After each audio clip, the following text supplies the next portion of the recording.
Hello दोस्तों, नमस्कार। आपका स्वागत है हमारे इस चैनल अंकित आईएएस क्लासेस में। आज हम आपके लिए एक पॉइंट ऐसा टॉपिक लेकर के आए हैं जो आपके लिए बहुत ज्यादा इंपॉर्टेंट है, बहुत ज्यादा महत्वपूर्ण है। अब उसमें आप देखेंगे कि हमारे यहाँ भारत में इस बार 2023 में इतनी ज्यादा गर्मी पड़ने वाली है जो अब से लगभग 123 साल पहले पड़ी थी। यानी कि इस बार इतनी गर्मी पड़ेगी हमारे भारत में कि जो लगभग 123 साल पहले पड़ी थी, और 123 वर्ष के बाद दोबारा से टेम्परेचर जो है इतना ज्यादा हाई होने वाला है। तो इस वजह से देखो, अभी फरवरी में जो मापा गया है कि फरवरी का जो टेम्परेचर है, सामान्य जो वर्ष हमने देखे उनकी तुलना में 3 से 5 या 3 से 6 डिग्री सेंटीग्रेड फालतू पाया गया है जो फरवरी का टेम्परेचर था। तो फरवरी का टेम्परेचर वही तेज क्यों रहा, उसी का कारण क्या है, क्यों है 123 वर्ष के बाद आपका टेम्परेचर कितना है, और आगे इतनी भीषण गर्मी पड़ने वाली है आपकी, जो आने वाले अप्रैल लेकर के अप्रैल, मई, जून, जुलाई, अगस्त, सितंबर, इतनी ज्यादा गर्मी पड़ने वाली है, ये बहुत ज्यादा, जो आपके सामान्य वर्षों में आपने नहीं देखी होगी। तो लेकिन इस बार आप इतनी ज्यादा गर्मी से जूझोगे। ठीक है, ठीक है, इतनी ज्यादा गर्मी को सहन करोगे, देखोगे, उसका पाला पड़ेगा आपसे। अब ठीक है, तो देखो कैसे है, क्यों कारण है, उसका कारण क्या है देखेंगे। अब इसमें क्या है कि आपका यहाँ पर जो ये आपका विषुवत रेखा है, पूरी तरह से देखो तो ये बीचों बीच जाती है आपकी विषुवत रेखा। अब विषुवत रेखा है भाई, इसके ऊपर कर्क रेखा है और नीचे मकर रेखा है। कर्क रेखा, मकर रेखा, और जो सूर्य होता है वो सूर्य इन्हीं के बीच ही आपका घूमता रहता है। ठीक है, भारत ये है भाई, विषुवत रेखा से ऊपर है, कर्क रेखा इसके बीचों बीच से गुजरती है। ठीक है, तो यहाँ पर है आपका उष्णकटिबंधीय क्षेत्र कहा जाता है जिसे। अब इसे उष्णकटिबंधीय क्षेत्र कहा जाता है कि जो विषुवत रेखा से कर्क रेखा के बीच का क्षेत्र है और विषुवत रेखा से मकर रेखा के बीच का क्षेत्र, इसे विषुवत यानी कि इसको उष्णकटिबंधीय क्षेत्र कहा जाता है कि जहां पर परमानेंट गर्मी ही गर्मी रहती है। यानी कि यहाँ पर पूरे के पूरे जो वर्ष से गर्मी बनी रहती है कारण। ठीक है, तो देखो छोटा सा समझ लेंगे, एक मैप में बनाऊंगा, आपका अर्थ का मैप बना देता हूं, तो यहाँ पे समझना थोड़ा सा कारण क्या है, किस तरह से। देखो, ये है आपकी पृथ्वी, ये अर्थ है, ये नॉर्थ पोल है, और ये है आपका दक्षिणी ध्रुव या साउथ पोल। ठीक है, ये नॉर्थ पोल और ये साउथ पोल है, और यहां पर बीचों बीच क्या है आपकी विषुवत रेखा। ठीक है, तो ये है आपकी विषुवत रेखा है, ये विषुवत रेखा है, और ये 0 डिग्री मानी जाती है कि भाई 0 डिग्री पर आपकी विषुवत रेखा है, और इसी के ऊपर है 23.5 डिग्री, 23.5 डिग्री। तो 23.5 डिग्री जो अक्षांश है इसे कर्क रेखा माना जाता है, इसे कर्क रेखा। और इससे नीचे है आपका मकर रेखा, ये 23.5 डिग्री नीचे है, दक्षिण में है, जिसे हम मकर रेखा कहते हैं। तो मकर रेखा हो गई आपकी, ये कर्क रेखा है और ये मकर रेखा है, और ये बीच में विषुवत रेखा है। ठीक है, अब जब क्या होता है कि जो सूर्य है आपका, अब सूर्य यहां पर लगभग 21 मार्च के लगभग कहां पर होगा, 21 मार्च को आपका जो सूर्य है वो विषुवत रेखा पर होता है। ठीक है, अब कहां से चला, क्योंकि इधर से आया, 21 मार्च को आपका सूर्य विषुवत रेखा पर होगा। अब धीरे धीरे आपका सूर्य किधर बढ़ना स्टार्ट होता है, कर्क रेखा की ओर। धीरे धीरे आपका जो सूर्य है वो कर्क रेखा की ओर आना स्टार्ट होता है। और आपको पता होगा कि अब भारत कहां पर है, भारत की जो स्थिति है आपकी वो यहां पर ही तो है,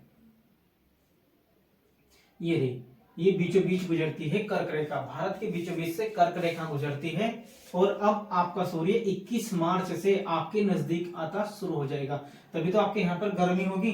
अब धीरे धीरे आप देखोगे आपके यहाँ गर्मी बढ़ती चली जाएगी। ठीक है, तो ये सूर्य आपका इधर आना स्टार्ट हो जाएगा। ठीक है, अब ये कब आएगा आपका 21 जून को, 21 जून को पूरी तरह से भारत के बीचों बीच आ जाता है या कर्क रेखा पर। तो सूर्य कब आएगा, 21 जून को पूरी तरह से कर्क रेखा पर आ जाता है जो भारत के बीचों बीच है। ये रहा भारत का बीचों बीच, तो यहाँ पर आपका पूरी तरह से आ जाएगा सूर्य, और तभी आपके यहाँ सबसे ज्यादा गर्मी होती है 21 जून को। ठीक है, ये तो मानते हो आप। चलो, अब इसके बाद जब 21 जून के बाद फिर धीरे धीरे वापस चलता है आपका सूर्य। अब आपका सूर्य क्या है, विषुवत रेखा की ओर चलेगा, तो लगभग जाकर के 23 सितंबर को फिर वापस विषुवत रेखा पे चला जाएगा, और आपसे दूर जाएगा। तो इसका मतलब धीरे धीरे आपके यहाँ ठंड होती चली जाएगी, सितंबर के यानी गर्मी कम होती चली जाएगी। अब इसके बाद जो सितंबर के बाद आपका चलता है 22 दिसंबर। अब 22 दिसंबर को फिर आपका मकर रेखा पे चले जाता है, यानी कि 22 दिसंबर को सबसे दूरी पर चला जाएगा, सबसे अधिक दूरी पर आपसे। तो सबसे 22 दिसंबर को ठंड होती है, कारण यही है क्योंकि आपसे सबसे दूर चला जाता है सूर्य। ठीक है, तो लेकिन ये तो काम होता है हर वर्ष होता है, ये हर साल होता है काम, लेकिन हर साल आपको इतनी गर्मी का एहसास नहीं होता। तो इस बार जो है गर्मी का एहसास किस कारण से होगा, तो कुछ ऐसी घटनाएं हैं जिनके कारण ये होगा। उन घटनाओं का नाम होता है El Nino. El Nino, El Nino या ला नीनो। एल नीनो और ला नीनो, ये दो घटनाएं होंगी आपकी। इन घटनाओं के कारण ही इस बार अत्यधिक गर्मी पड़ने वाली है आपके आसपास।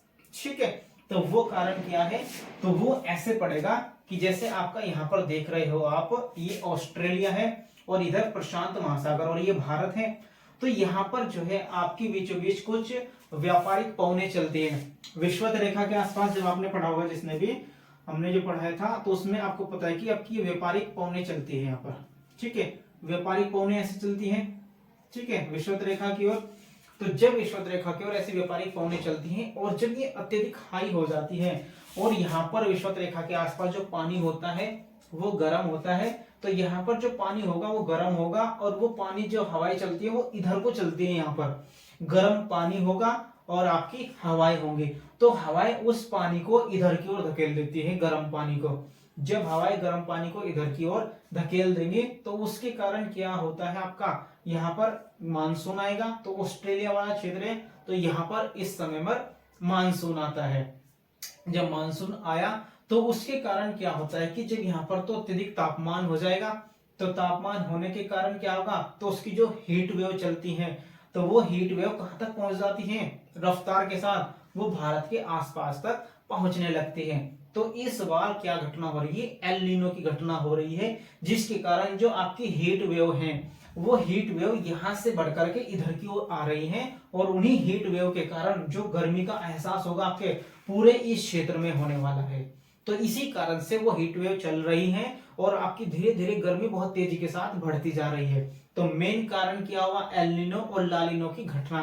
तो याद रखना है कि इस बार 2023 में भारत में जो गर्मी का एहसास होने वाला है वो ज्यादा होने वाला है। तो वो किस घटना के साथ होने वाला है, एल नीनो और ला नीनो की घटना के साथ। तो बस यही कारण है कि आपका जो गर्म हवाएं हैं, गर्म पवने हैं, वो इधर को चलेंगे। पवने चलते कब है कि यानी कि आपके हाई प्रेशर से लो प्रेशर की ओर। हाई प्रेशर ठंडे क्षेत्रों में रहता है और लो प्रेशर गर्म क्षेत्रों में। तो इधर हाई प्रेशर और इधर लो प्रेशर रहेगा, यानी कि इधर का तापमान क्या रहता है, ज्यादा। तो इसी प्रेशर के साथ आपकी जो गर्म वेव है वो इधर की ओर चलती है और इधर की ओर इस बार ज्यादा चल रही है। तो एल नीनो की घटना के कारण वो वेव क्या चल रही है, इधर ज्यादा चल रही है इस क्षेत्र में, प्रशांत महासागर में। तो आपके इधर ऑस्ट्रेलिया की तरफ आ रही है और इधर ही आपका आते आते में भारत के आसपास तक उसका प्रभाव देखा जाएगा। तो इसी कारण से आपकी जो गर्मी है वो सबसे ज्यादा होने वाली है इस साल। ठीक है, सीधी सी बात, बस एल नीनो की ला नीनो की घटना याद रखनी है आपको। इस प्रशांत महासागर में गर्म हवाएं चलने वाली है, गर्म जलधाराएं चलेंगी, तो उसका प्रभाव कहां तक देखा जाएगा, आपका भारत में देखा जाएगा। तो यही कारण है कि आपकी इस बार अत्यधिक गर्मी बढ़ने वाली है। तो इसलिए तैयार हो जाए उसको सहन करने के लिए। ठीक है, ये कंसेप्ट आपको बता दिया है। तो आपके जो मेंस है, मेंस एग्जाम के लिए भी बहुत ज्यादा इंपॉर्टेंट है इस बार। तो इसमें से पूछने वाले बहुत ज्यादा प्रश्न बन सकते हैं आपके। तो इस कंसेप्ट को ध्यान से समझे और ध्यान से इसको पढ़ें। ठीक है, तो ये आने वाली चीज है इस बार। ठीक है, चलो, थैंक यू वेरी मच।